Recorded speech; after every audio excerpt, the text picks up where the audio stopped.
Let's get started. Mills of Grant County, or at least the beginning of Mills in Grant County. And I would certainly like to thank Robert Finney. And some of you may know Robert Finney. He is, I tease him, I call him the Lord High Mayor of Jalapa. He is a lifelong resident of Jalapa, and he is sort of the honorary caretaker of Connor Mill, or the remains of Connor Mill, and he has put together a considerable amount of resources that are available at the Marion Public Library Museum. And he's also just a great guy to talk with. I mean, 2 years ago, he called me up and I went out there and we went down and crawled all over the ruins of Connor Mill. And excuse me, it was a beautiful fall day. And we just had a great time. So Robert Finney is our expert. And by the way, Jalapa is thriving. There are people who have moved back, some other people who have established retirement homes out there. Now, it hasn't lost any of its small town quality. And Bob has also done restoration work on the church there, which is now used every Sunday. And so, small town life is flourishing in Jalapa. For this, I unaccustomedly, I don't really like to consult only one source, but if you have to consult one source for this type of project, I get a lot of use out of Branton Fuller's History of Grant County. It's well, Branton Fuller were a professional, it was a commercial operation for doing county histories, as most of them are and continue to be. But I the indexing of Branton Fuller is good, especially if you're dealing like a topic like mills. Um, it not only has the personalities and the history, but it goes into a lot of detail. So I recommend Branton Fuller to your attention. It is online through the digital internet library. Well, there are several places you can access it online, and the beauty of that is you can type in your topic and it'll take you to recommend pages that you can go to. So it's a good source. And then of course, in general, the Marion Public Library Museum Indiana Room. I see Renee is with us this evening, of course. Renee, who has assisted me on not just this project but many others, and of course Rhonda, who really is the keeper of the kingdom there. So those are essentially the sources that I've used, and I'm really grateful for the help. Um, so let's get started. I've got I've got two one with some dialogue in it, and the other on this, and I'm not very well coordinated. But let's go. Okay, so first of all, there are kinds of mills. The kinds of mills that were in Grant County were sawmills, which you see right here. And if you take a look at this is how they worked. If you notice, the log was sort of pulled in on a trolley here, a sliding carriage, as they say. And then you had your this was a 5-gang saw, and then you see how the thing was powered. Okay, so it had a revolving gear here, and then the sluice, and this is what's called an overshot gravity water wheel. So the water was, there was a dam on the river, and then the water, the owner was able to redirect the water down the sluice, and of course overshot over the water wheel, and then back down into the river, and then the log was pulled through. So the problem of disposing of, or not disposing of, but making money off of timber, or even just building your own cabins and barns, pretty much required that you have access someplace to the to a sawmill. And of course, Grant County, as I think I've mentioned before, was 90% forested in 1860. And it was said that a person could ride a horse from Marion to Richmond and never get out from underneath the canopy of trees. And that in the middle of the day, it was like an overcast day. It was just dark. So again, once you get past the cabin building stage and barn making and fence, that sort of stuff, by the 1850s, actually 1860s, you start getting into the expansion of the railroads and the quest for railroad ties. And lumbering was, for a lot of these folks, it was what we now call a side hustle. Although in my own family genealogy, which is northeastern India, farther north, there are lumbermen listed. And so for during this time period, so the making of railroad ties and chopping down of trees, and getting the land cleared, big demand for wood.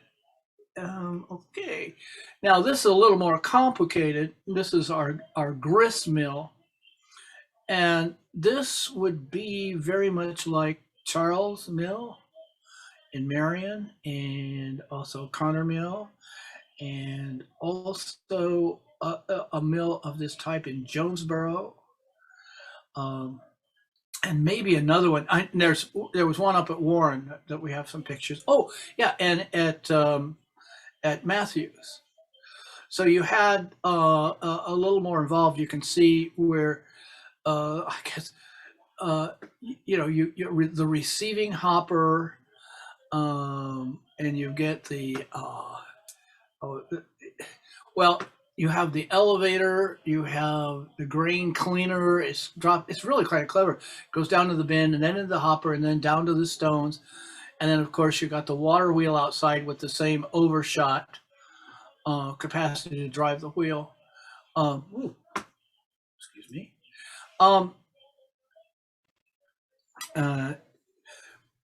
In talking with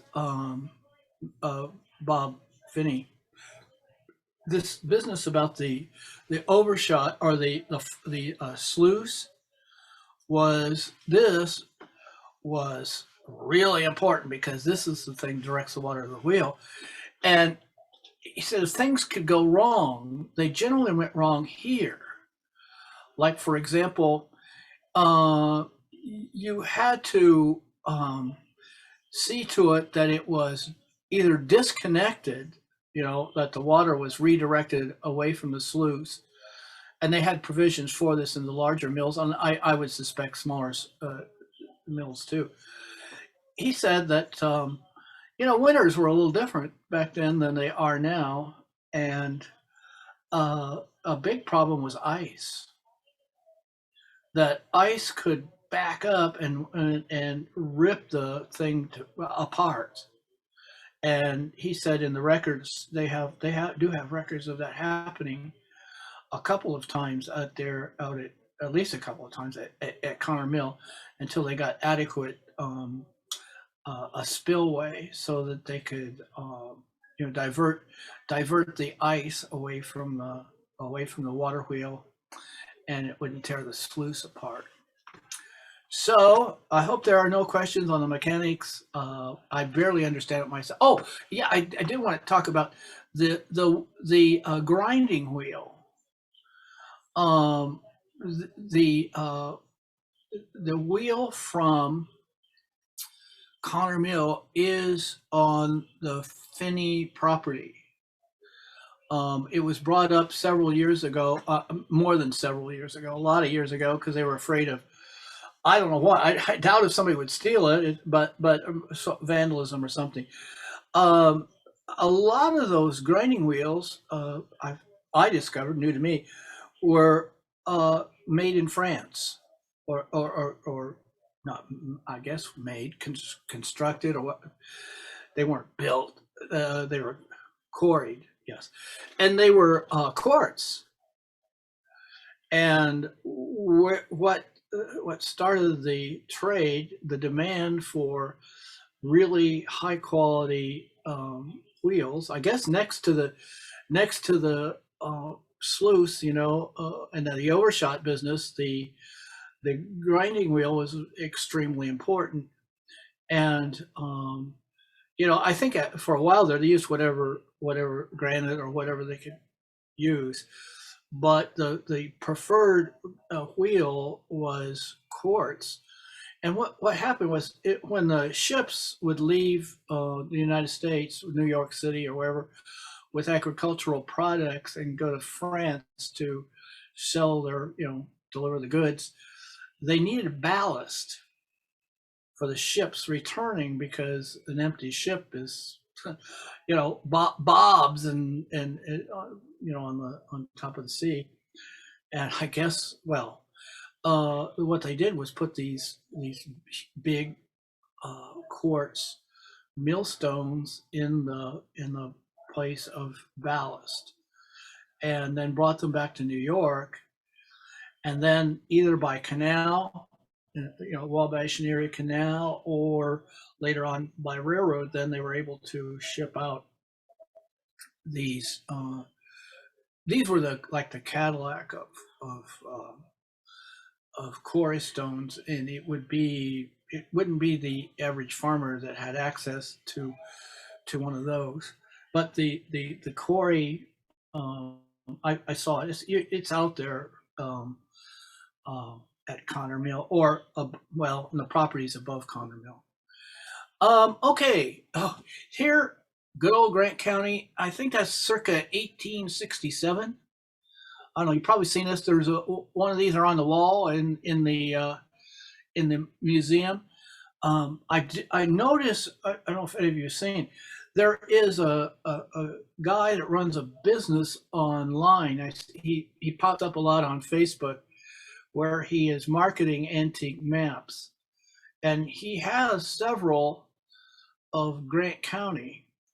I He will sell prints of those. I think like 11 by 17. I want to say he's charging $75 just as it, rolled up, or that, of course, they have framing options and all that sort of stuff. But uh, this is I like this particular map. If you'll notice, it was some people, I think, paid for bragging rights. So you see up and down the sides the fine mansions of Marion, Indiana, including, I believe, the Nathan Way Fraser House, which is still there. I think most of these are gone, but in any event, okay. So a map of the townships. Now, I will be using this a little bit later if it works like I hope it works. Let's see if I can. Oops, nope, that's not what I wanted. Let's see if I can. I guess I can't. Well, I thought I could. Oh. I thought it probably wouldn't work, but consulting these maps is an absolute eye strain if you're looking for mills. They are indicated on there, or at least a number of them are indicated on there in the tiniest little lettering, and the tiniest indication, except for, I mean, Charles Mill,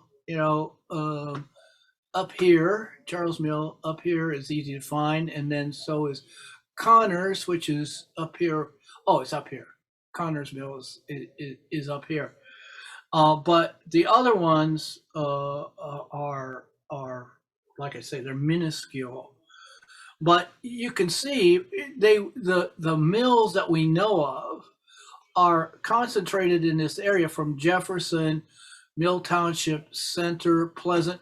Now, I did find one over in Van Buren, and I found comment, just a reference to one in Washington Township. Now, Warren, which is just up above in Huntington County, Warren on the Salamone had a fairly large mill, and then when you get over to Wabash, you again get into some of the large, kind of a regional thing. But of course, for the first few years of pioneer life, they depended on these smaller diversion type of of mills. We'll get into that in just a little bit. Any questions so far? Seeing none, we'll go. Okay, let me start out with Senator. I have a question. Oh, good. Yes. This is Sarah Williams from Montana. Well, Anyway, hello, Sarah. Hi. You talked about a grist mill. What kind of grain did they put in these mills? Good question. Okay, so now, as I understand it, when the land was cleared, the first crop that you could get would be rye. Because wheat would not grow on recently cleared land, at least the varieties of wheat that they had at the time. I don't know if that's changed. Well, we don't do much of that kind of stuff today anyways. But so rye, and it's kind of, well, a little aside. I was just out in Pennsylvania doing some genealogical work of my own with a relative, the ancestral Munn, who was a party to the Whiskey Rebellion as an organizer. And they sell, there's a distiller there who makes the Liberty rye whiskey, which would have been what they were taxed about. I was talking with Renee today about when you're looking at local history in Grant County, you see some occasional reference to whiskey, but not. It may have just been made for their own consumption or whatever. I don't think they were into like selling it down the river like in Pennsylvania. I mean, that was the only way to get your corn out. But I think by the time this was opened in the 1820s, there were some other options. Also, I have a feeling that because of pioneer revivalism, the Quaker movement and the evangelical movements, there was from early days pretty strong temperance. Temperance movement. So a lot of the farmers, I don't know that they were producing, but you got rye and corn and wheat will be the things that they brought to the grist mill. Okay. Thank you. All right. So you all recognize this, don't you? There's the dam, right down by Highland. We're looking from what would become later the Highland Avenue Bridge, right? Oops. This is a little flighty today. Okay, get back there. All right, and there's the diversion, where you down in here. I think they had it inside. But in any event, so Center Township, and now just a few words about Center Township. And like I said, I don't have a lot of pictures, but I like this. I thought that was pretty cool. But it talks about Deer Creek. Now you're all familiar with Deer Creek, south of Marion. It would be like if you're going past the airport, and it goes back the Deer Creek I&M stations back there. Okay, it says Deer Creek enters the township and very soon flows again and enters the river on the line between Center and Mill Township. This stream has very broken land along its course in Center Township and in Mill Township, and they erected mills in this locality. And it says, and in the days when teaming was carried on, the Deer Creek mills were spoken of in a way that showed how much the teamster dreaded this locality. So it apparently wasn't popular with the wagon guys, that would be picking this up. I don't know, maybe the quality of the roads, that sort of stuff. And it says Boots Creek enters the township near the half-mile corner on the west side of Section 7 and flows in an easterly direction and a northeasterly direction, and then enters the river at McKinney's Mill. And McKinney's Mill, again, it was undoubtedly one of these small. I did find it on the map, but it was just a dot, which generally means it was not a mill of the size that we saw. It might have been a local sawmill instead of a grist mill. So, oh, I'm sorry. Go ahead. I had a question about Deer Creek. I was trying to imagine it because I don't, it's hard to see on the map. Is Deer Creek, does it just meander? Does it loop? Is it an oxbow? I mean, why did they? I'm not sure.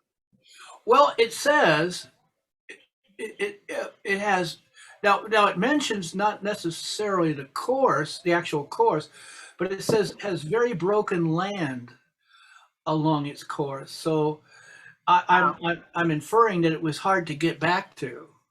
I didn't see any reference to because actually almost all of these streams were meandering and looping, and if you've ever done any canoeing, for example, like today on the Mississinawa, I mean in these times, it takes about 4 hours to go by canoe from Riverside Park in Gas City to 38th Street in Marion. So they wouldn't have transported their grain via Deer Creek then? No. Well, now see, no, that was just the water. There was some really kind of. I know early on when Martin Boots and the first guys were here, there was some thought that the Mississinawa might be navigable, but it turned out not to be the case. It wasn't the case. Even, I mean, unless you were in a canoe, like the Indians used it, and some of the settlers used it, but none, as far as I know, and I've done some reading on this, none of these streams and waterways were navigable. I mean, you couldn't transport stuff on them.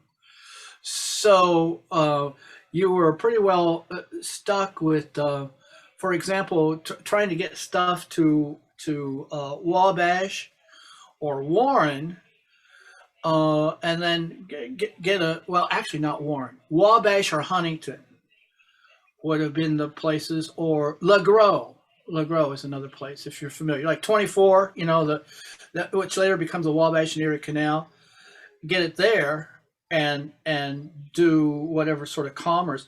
But there is reference here, and I find this really strange, that they talk about some of them taking their grain from Marion to Richmond by wagon. All right, so there must have been a pretty decent trail. Now, that's the same route that a lot of the Quakers came up to Marion. It would go from I think Richmond, and then must be Richmond, White River, and then to the Ohio. But it was and that would have been a pretty tough way to go. Now, there is reference in. I'm sorry. Bill, Yeah. yeah, I didn't know if you were finished with your answer or not because I had another question. Maybe Oh, please, something would help. jump right in. The other, Jump okay. right in. I didn't want to interrupt anyone. Concerning the difficulty getting to the Deer Creek Mills, again, I have two of the stones from the grist mill, the upper and the lower stones, as well as two boards from the the beautiful walnut boards, huge boards. Oh, great. From the lumber mill. And my dad I was back there with my dad several years before he passed away, and he showed me where the mill races were at, and it's difficult to get back there. It is almost impossible to get back there. And also I have a letter upstairs from Grandma Baldwin's uncle, and also Grandpa Baldwin's uncle too, Joe Davis.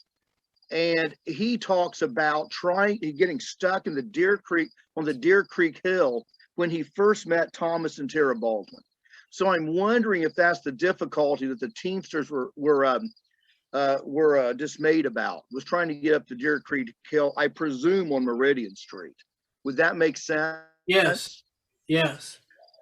I think it does. The mill would have been about, okay. So for what that's worth. No, that's good. That's good. Also, when you think about it, pulling a wagon up the hill. I mean, today, if just looking down in that area, it looks kind of placid, a little, but you think about those gullies and stuff, to get to the trace would have been a problem. Okay. Again, we're still talking about Center Township. And what Fuller talks about is in 1826, according to him, Martin Boots settled near the mouth of Boots Creek. Every time I say that, people go, "Oh my God, Boots Creek." Well, the problem with Boots Creek came later. I mean, it was it was right where it joined the Mississippi, so there was a certain amount of well, it was would seem to me to be a good place. It said he built Boots built the first saw and grist mill in the county. Now he's saying employing James and Daniel Cox as millwrights. The settler, as early as the spring of 1827, could have his lumber sawed and his corn ground, but flour could not be obtained without going quite a distance, perhaps even to Richmond, Indiana. This mill of Boots stood at the east end of, let me see here. I can't get this here. At the east end of the dam, not far above the elm tree standing in the bottom of the left of the road as you go down to the river. Okay, now all those trees are gone, right? But we know, I mean, that's, Boots Creek was the heart of Marion. There was a mill, and that going to Richmond, to get flour, is probably due to what we were talking about. Is that I suspect that you're talking 1826, 27. There's not much clearance, land clearance. They're still girdling trees and setting them on fire and doing all the things that they did to get the forest off the land and get and then have to still go a couple of years before you could get a wheat crop. And it was wheat that they were after. I mean, yes, corn, yes, rye, but wheat is the staff of life, right? And I think that's what they were after. Okay, he goes on, and by the way, any questions about that? About Martin Boots? Okay, that's sort of the general answer to any. I used to tell kids, if you want to make a guess at who was the first in Grant County to do, pioneer, you could put Martin Boots down and be right half the time at least. Okay, and I noticed there were millwrights. Okay, so they had access to the technology, and Martin Booth did, anyways. John Ballinger came in 1826 and settled where the cemeteries are now located. Now, on lands owned by ACJ. Now, I didn't have time to follow up with that, but I'm guessing it, the the cemeteries, okay, where the cemeteries were located. Let's see here. Okay, on lands. Okay. Um, I'm wondering where there's a Friends cemetery, uh, not where IOOF is, but well, maybe it was. Um, Bill, Jay's land. You have Jay's property? Do you have a fix on that? Bill, Yes. this is Lynn Oh, Ann. hi. Hi. Ballinger's my ancestor, and as far as I can tell, that land was where the Quaker cemetery in the IOOF cemetery is, Okay. and his son-in-law Samuel Adamson was the first buried there, and Ballinger was the second to be buried there, and that's also where the meeting house, Quaker meeting house, was. Excellent. Good. I kept thinking, I always got turned around, and I'm thinking, no, they didn't have any grist mill where the cemetery that was at the top of what's now between 3rd and 4th Street in Marion. It had to be that, right? And it goes on to say that Ballinger was the second person to die in the county. It says a daughter of David Branson was the first. Now, Jesse Adamson, is that who you're referring to? Did you mention Jesse? No, Okay, no, it was, okay, go ahead. it was Samuel. Okay, it says Jesse Adamson settled in section 21 on lands belonging since to the late Martin Griffin.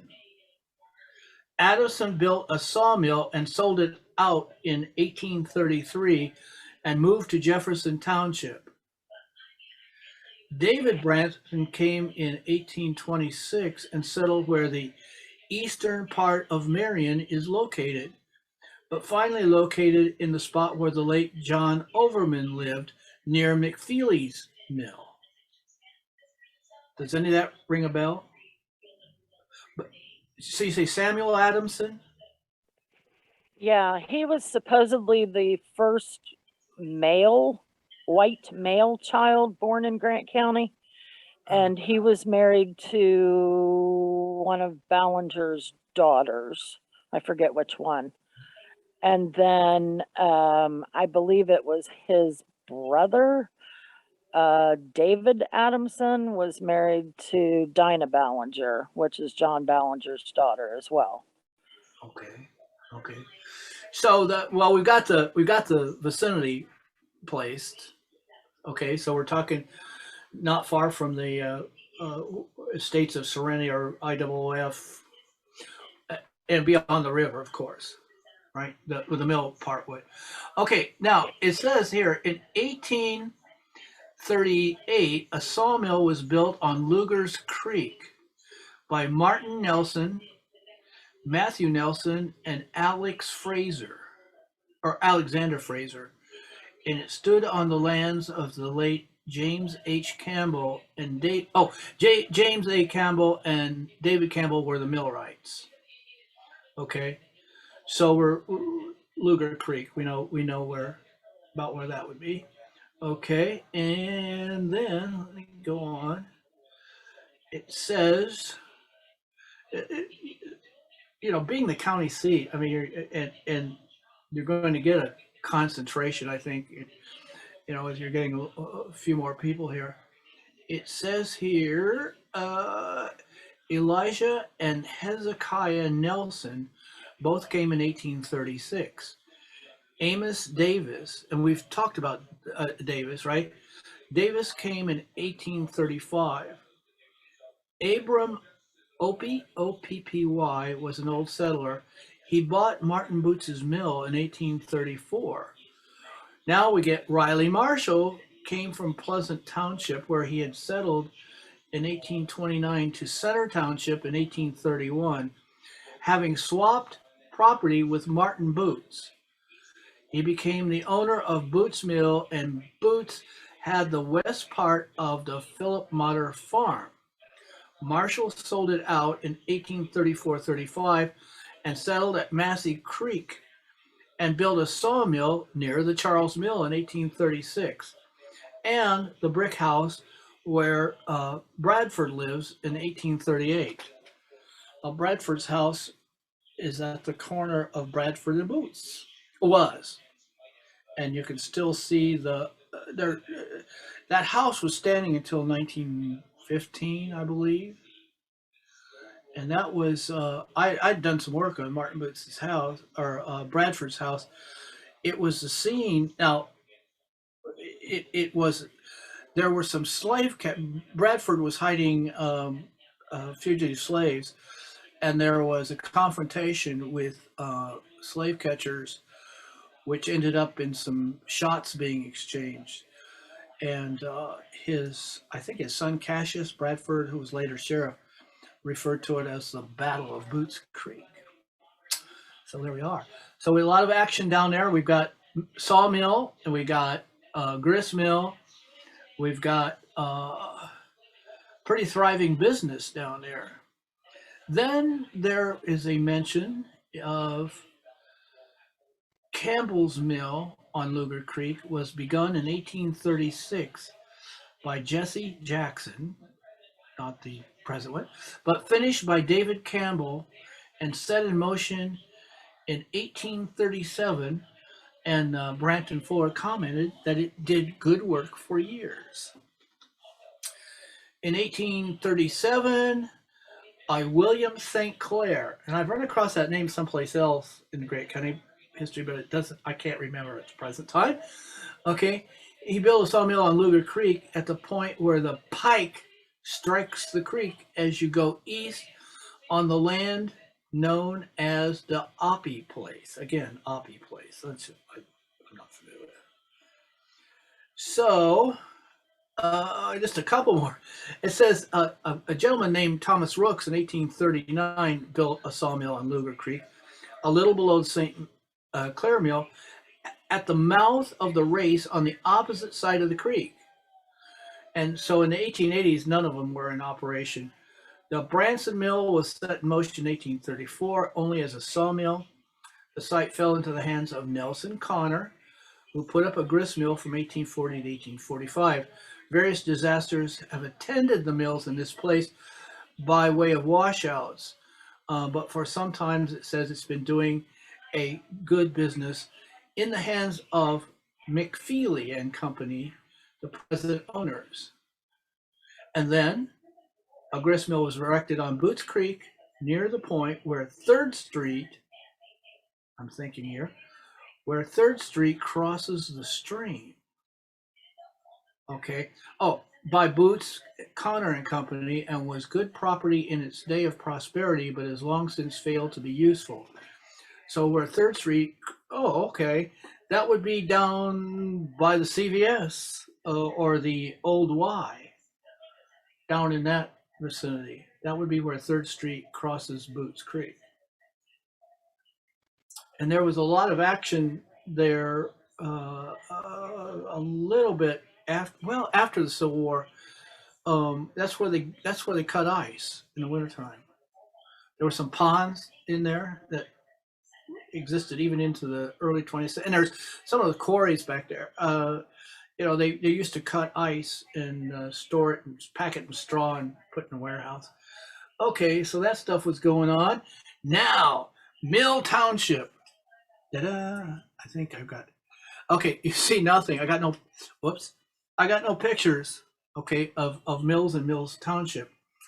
Okay, so it says that the river in, it says the general surface and affords some fine bottomlands and good facilities for draining the adjacent land lying further away. Back Creek enters this township in Section 8 and flows to the river just below the mill at Jonesboro. So says Branton Fuller. And there was a mill at Jonesboro. And I'm guessing here, I somehow it sticks in my mind that it was a relatively large mill. It also lies deep below the general surface and has a rapid fall or decline. And at a period in its first settlement and sometimes since, it afforded good facilities for mills and machinery, but of late years it has failed in these respects, and not a single mill or machine driven by its power. So the Jonesboro business didn't pan out. Now, there was a sawmill built on Walnut Creek north of Harrisburg, which we know is Gas City, right? By William Wallace. Good Scots name there. Which after doing good service passed through various ownerships till 1855 when Charles Inc. became owner and was known as Inck's Mills. And it's doing nothing now in the 1880s. John Lamb bought a sawmill on Deer Creek of Silas Overman, and there was a grist mill built there. And it said it was well patronized. By the way, he says it was known by Baldwin's as Baldwin's Mill. What say you, Mr. Baldwin? Baldwin's Mill. Doug? Yes, is that the one on Deer Creek? It says, let me get back here. Okay, right here it says Deer Creek. Yeah, it says. Wait a minute. Deer Creek, right? It says it was well patronized. Okay, Joshua Small built a grist mill on Deer Creek, just above the pike from Marion to Jonesboro, about 1840. This was an excellent mill for its day, but its day has come and gone. A sawmill was erected on Back Creek, a little above J.W. Hills, but quiet now.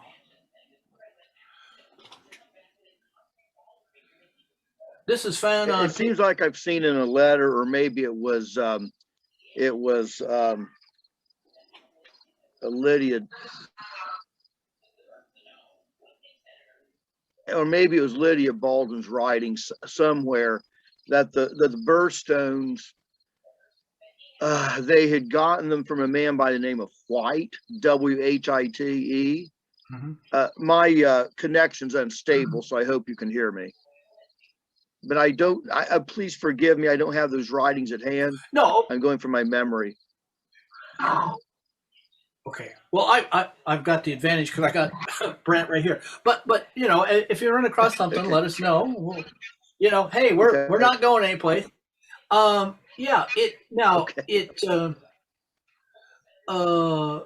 see here. It says a sawmill was erected on Back Creek, a little above J.W. Hills. Okay, we got that. And some of the machinery, let's see, in cutting the race for this mill alongside the creek bluff and displacing some conglomerate rock, a large quantity of bones presumed to be those of the rattlesnake were discovered and brought into view. In 1840, John Lamb sold his mill on Deer Creek, and a new location was the main idea at the time. So that does now again.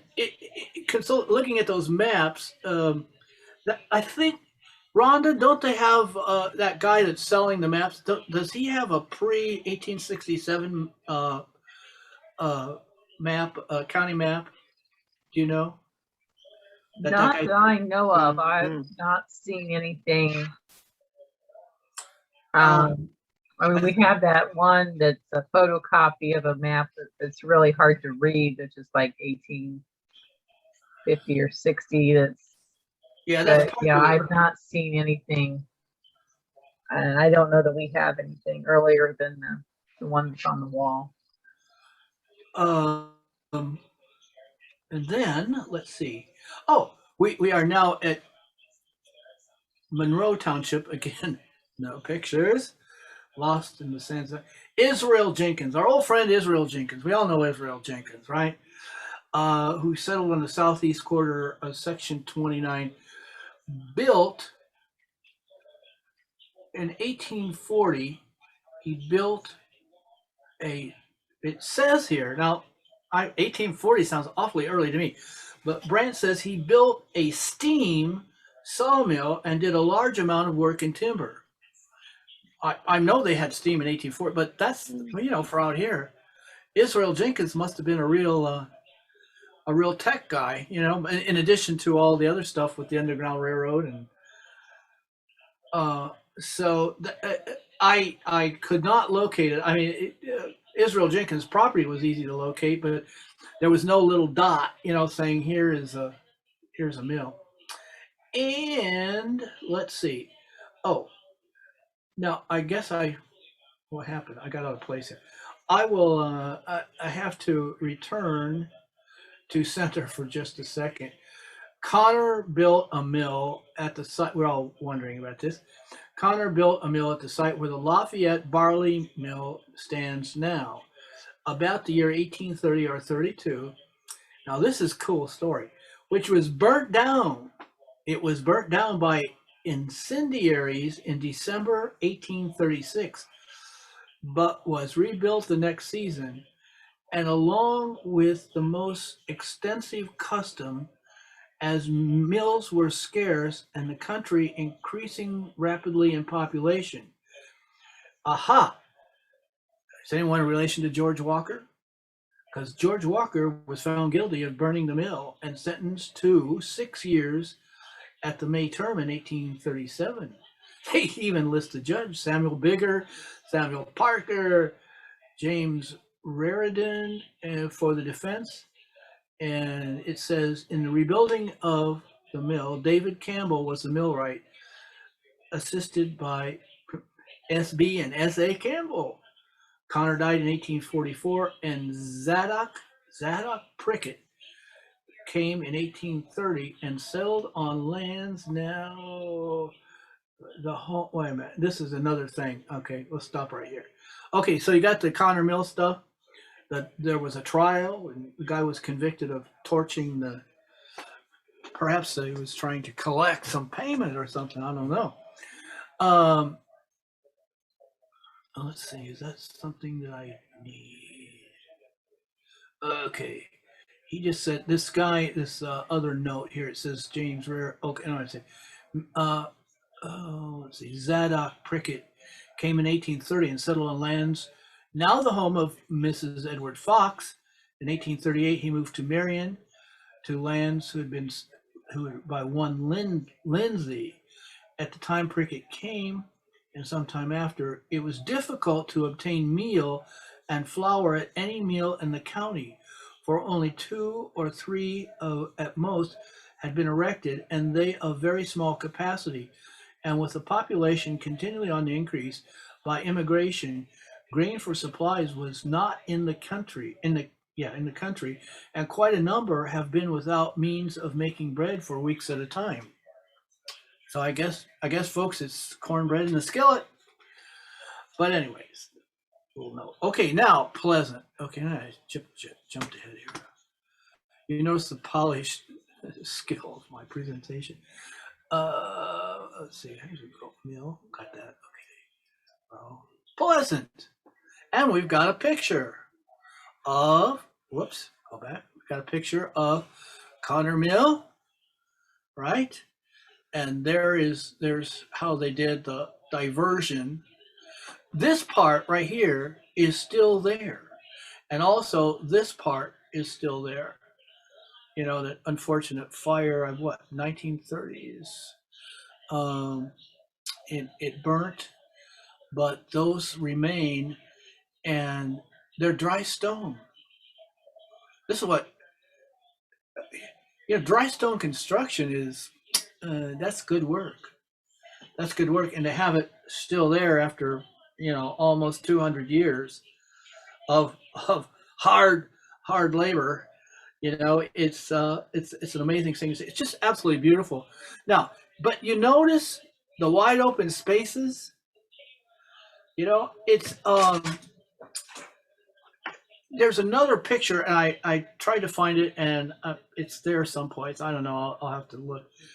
But you know, when you stand here and look across the river, you're actually looking across at Mashingo Misha's property, where he had his house, and even before that, there was the Indian village was there, and there was quite a bit of interaction between Connor and the natives. You know, it was a trading post as well, or trading post first, and then and it's amazing the river, right? The dam has been taken apart, okay, and it was well, we'll see in another picture what it looked like, but you know, they would take long, not logs in particular, but trees about like this, you know, and they would start building them across, and then they would bring stones and pack them in. I mean, like these, okay, and then you get your dam and the mill pond, and then you could handle through here to redirecting the water as needed. And if you go out there, by the way, if anyone who goes to Mississippi 1812, if you walk up along the riverbank just a little ways, you can see all this by looking across there. Also, there was a bridge, as you are all aware of, that connects Jalapa to the world. You know, the Indian Village Housing Edition is down there, but where the bridge was, the Jalapa Bridge, there was a stone bridge, and the bridge abutments are still there, and they are also dry stone. And you think about all the history those babies have seen. I mean, that's really incredible. Okay, so let's see here in Pleasant. If I have, okay, it says here that Joseph, and it's Crauens Senior, came in 1836 and bought land of James Stackhouse, and L.G. Jacobs came in 1848 and built the mills near Jalapa about 1849. The sawmill was erected first and belongs now to J.L. Barley and Daniel Stevens, the grist mill to Nelson Connor. Okay, now to back up a little bit, a few years ago, well, several years ago now, a guy stopped by the library. You know, as Rhonda and Renee can tell you, in non-COVID years, you get a lot of people stopping by the library and coming in with stories. Some are fantastic, some are, you know, obviously not true, and some you really got to do some work on. A guy came and said, "Hey, there's a piece of a mill in the bottom of the river." And oh, well, you know, really. So he said, "I'll show you." And so Ken and Sue Israel, they were then the co-directors, I guess, of the library. And so we drove out there, and if you're familiar, I'm sure most of you are, River Road, between Mater Park and what is now Avondale, you know, and there is a particular piece of that road, about in the middle, almost halfway. You go around that big curve. You're coming from the park. You go around a serious curve, and then the road sort of parallels the river until you get to Avondale. Well, even into Avondale. But on just as you get through those curves, there's like on one side at least, there's kind of like a canyon. You know, it's a stone cliff on the roadside, and there's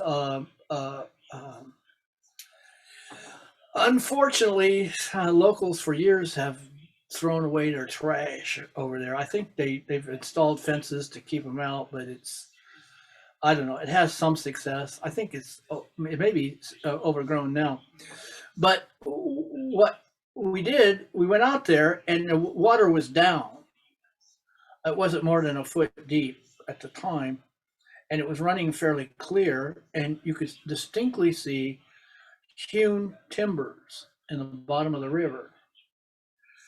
Now it was sort of, to me it was a weird placement for a mill, or even the remains of a mill, because of the location. Now there was flat land on the other side, but these timbers were at right angle to the river on the river road side. And so, like a fool, I went over the side of that cliff and just lowered myself by grabbing one tree to the other, and gotten down in there. And sure enough, they were timbers, and they were, rough, rough sawn timbers. And they were like, oh gosh, they must have been like a foot square. And I got out of there. Well, Ken and Sue and I looked. We could not figure out what in the world. Obviously, it's a piece of a trace somehow, mill trace.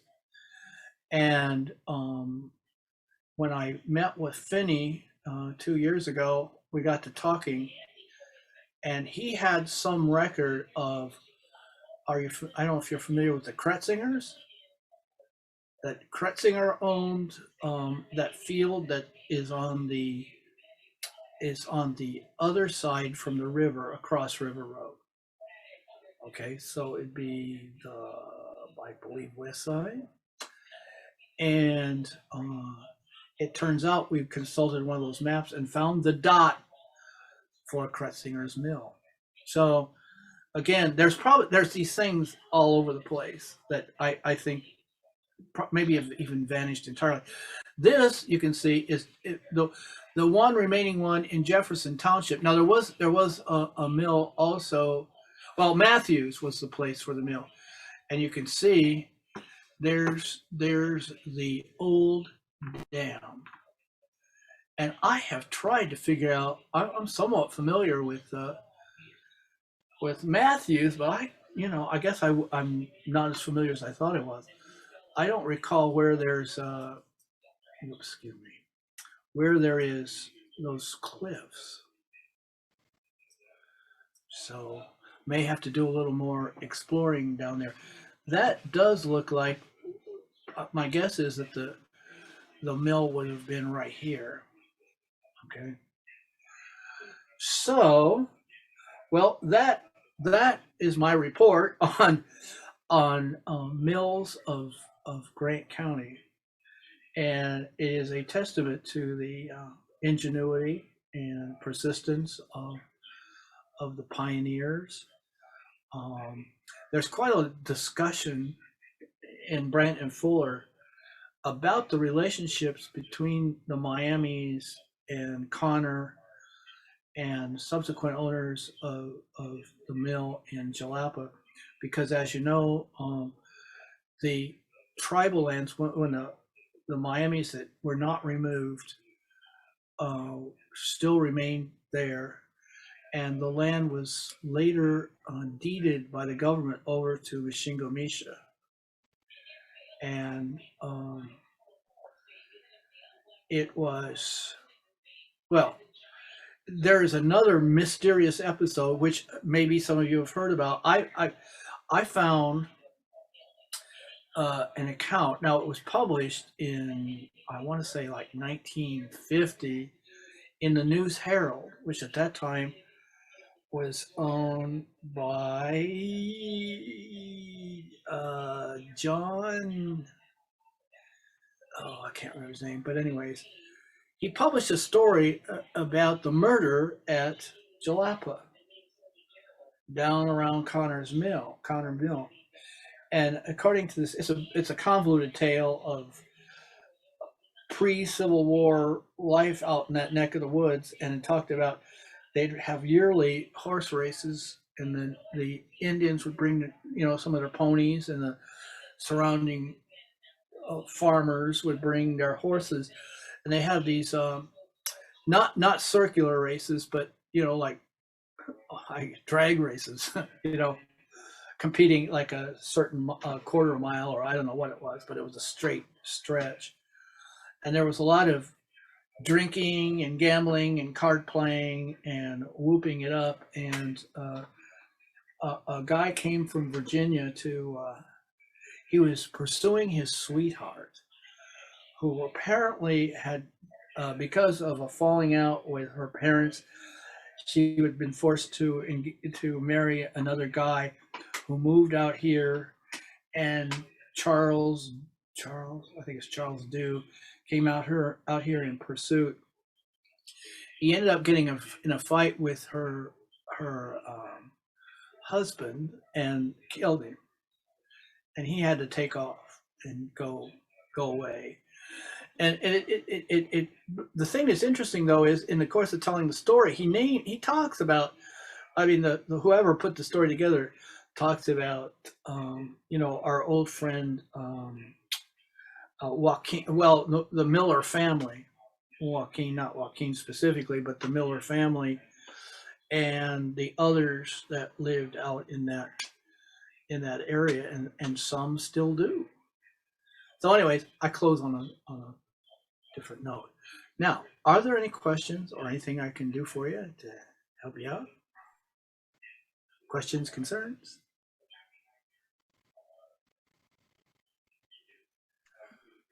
No, thanks, Bill. If you want to stop your screen share and everybody Okay, sure. put their cameras on, we can see everyone.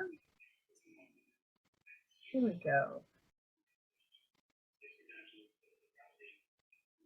So does anyone have any questions for Bill while he's here?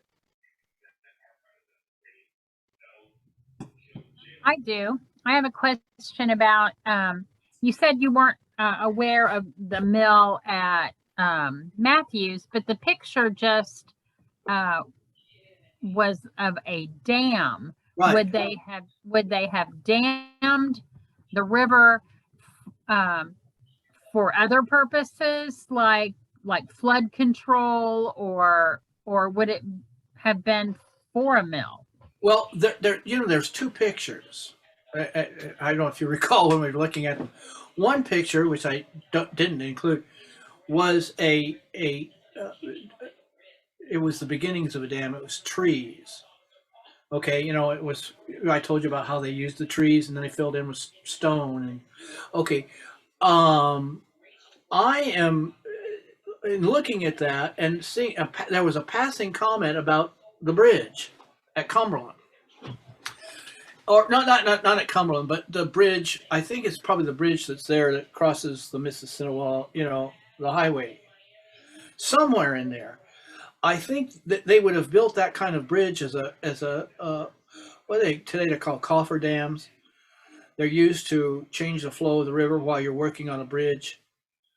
But the other one, the one I showed you, is definitely a mill dam, because there's reference specific. There was a grist mill in Matthews.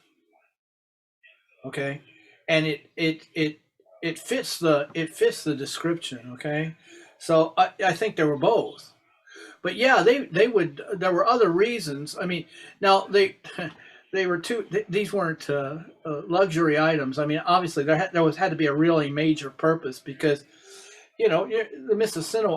Well, let's get a committee together and dam the Mississippi. That would be a real trick. And as I understand it, that the river, not in all places, but it was deeper. No, not way deeper, but it was. Of course, it was more free flowing because there was less erosion and stuff like that. It'd be natural erosion, but it wasn't like from farming, and all the trees were still there, or many of the trees. Till 1860, practically all of the trees. So the river was, there's a lot of discussion. I shouldn't bring this up, but there's a lot of discussion today about, the Charles Mill Dam, and all low head dams are really in jeopardy unless, there's some major overriding. I don't know that there is a major overriding reason for. I think the EPA and that they've pretty well decided that they've got to go. They are dangerous, we know. As someone who has had his turn behind a kayak paddle, I can tell you, it's the number one cause of the demise of kayakers. You can't get money to repair them, though. I mean, you can't get any government money to. It's just not going to happen. Anyone else have any questions or comments?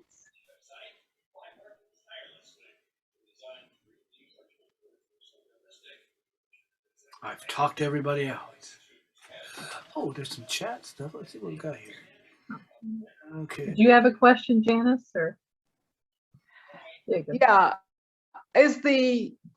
what's left of the Connor Mill around Jalapa, is that near Francis Slocum Trail at all? Let's see. I'm trying to think. It's not too far, but it's not. It's not. I mean, like it's not close. You're talking about. It's closer to Peru than it is to Jalapa. Okay. But there's stuff in Brent and Fuller about.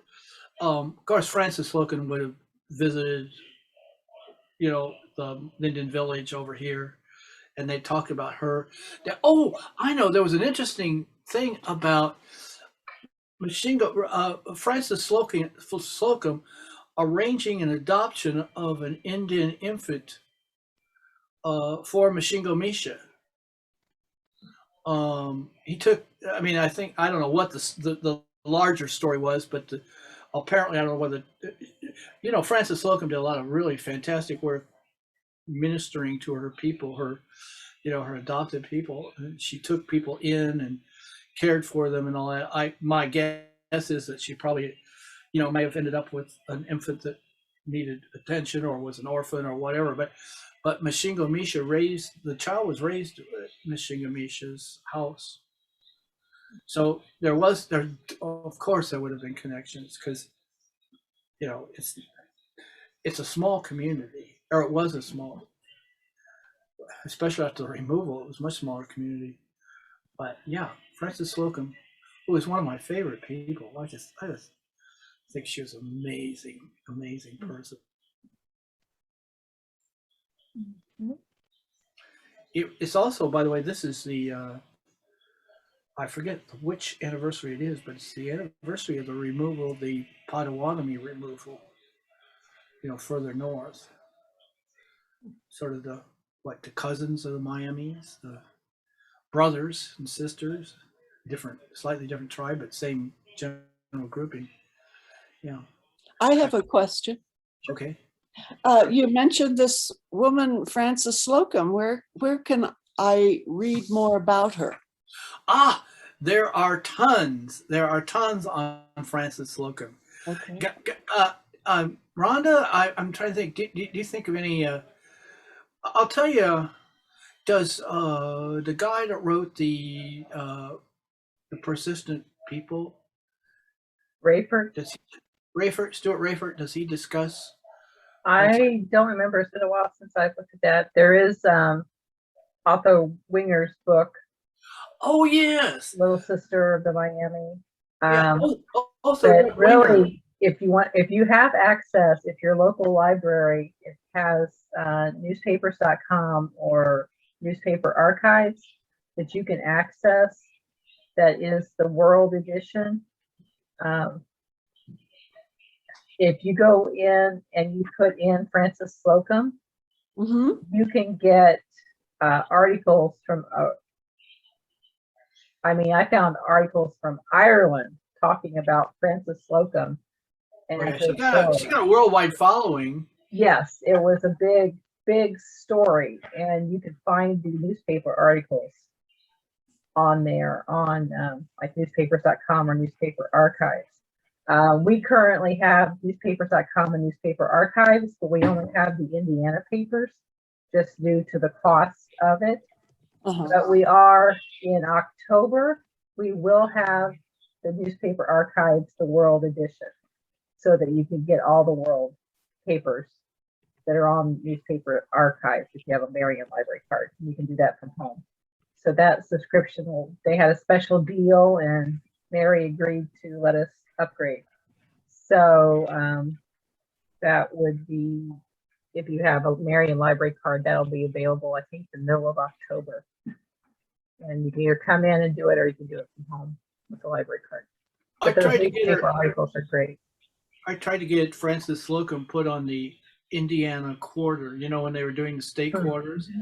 And I wrote and said, Francis Slocum is the kind of person that we should be an example to everybody of, you know, diversity and getting along, and more than getting along, advocating for other people. But I lost out to a race car. Oh, I don't even think they gave me a tumble, but I thought, what a great person to put on a quarter. But no. Well, and Janet has put on the trap that she is a shirt tail relation of Otto Winger. yes, I saw that. That's the book. It may be available online. It may be scanned. I'm not sure. It's an older book, but It's a valuable book, by the way, if you have original copies. right. They sell for big bucks. And also, my grandfather was a buddy of Otho Winger. My grandfather was a teacher. He taught at Roanoke and was a friend of the Pokagans, who would have the local teacher over to the house for dinner on Sunday when the whole gang showed up every Sunday at the Pokagon residence. And Otho Winger would come there and, you know, take down the stories and all that. But his books, he's got several, and each one of them, I think, are online, but they're real expensive. What is the, excuse me, what is the book title by Otto Winger that you Little talked about, Sister Fran? of Miami. Little Sister of Miami. Thank you. Sarah, are you familiar at all with Frances Slocum? No. Are you talking to me? She was captured by the Indians. I think her family was massacred, if I'm not wrong. She was captured by the Indians and grew up with them, married a Native American, had a family, and as an adult, I guess her brothers in Pennsylvania had heard about this captive, this woman who was white living with the Indians, and they came to Indiana, and sure enough, it was their sister. But by then she was married with children and didn't want to go back. Old woman, yeah. So she stayed. So she was like in the Miami County, Grant County area. And so she stayed here, and her family kind of helped go between the white and the Indian population. And so there were quite a few stories about, let's say that it was a big thing in the newspapers. And Wow. Yeah. so Well, thank you. And I remember when they moved the memorial because of Mississinawa. So she can probably find articles about that too, about moving Frances Slocum's burial place. Wasn't it her burial place or just a memorial? No, it was her. They moved the whole cemetery, including Francis Slocum, and Okay. that's at. You know, don't you, Rhonda? Don't you know the cemetery that's up there? She's not in Mississinawa Memorial, is she? Is that near La Fountain? No, it's No. It's It's north of Sunset, the Mississinawa Memorial. Frances Slocum's is in the Bundy Cemetery, yes. Okay. which is just off of the north side of Mississinawa Reservoir at this. Yeah, the original cemetery was located near the beach at Mississinawa Reservoir in the Miami State Recreation Area. It's where they moved the whole town. You know, when they created the reservoir. The whole town was, I can't remember the name of it, but then they had this large cemetery that, well, I think they combined about 4 cemeteries. What was it, Summitville? No, No, it No, wasn't Summitville. it's in Miami County. They call it, I'm putting a link here to the Find a Grave entry here in the chat. They call it Slocum Cemetery in Wabash County. But they have kind of a little bio there of her, some pictures. So The- not Mrs. saying it's all factual and all correct, but it gives you kind of an overview there and talks about, has pictures. There's quite a bit of information on her tombstone monument. So they have pictures of that. And also a painting of her.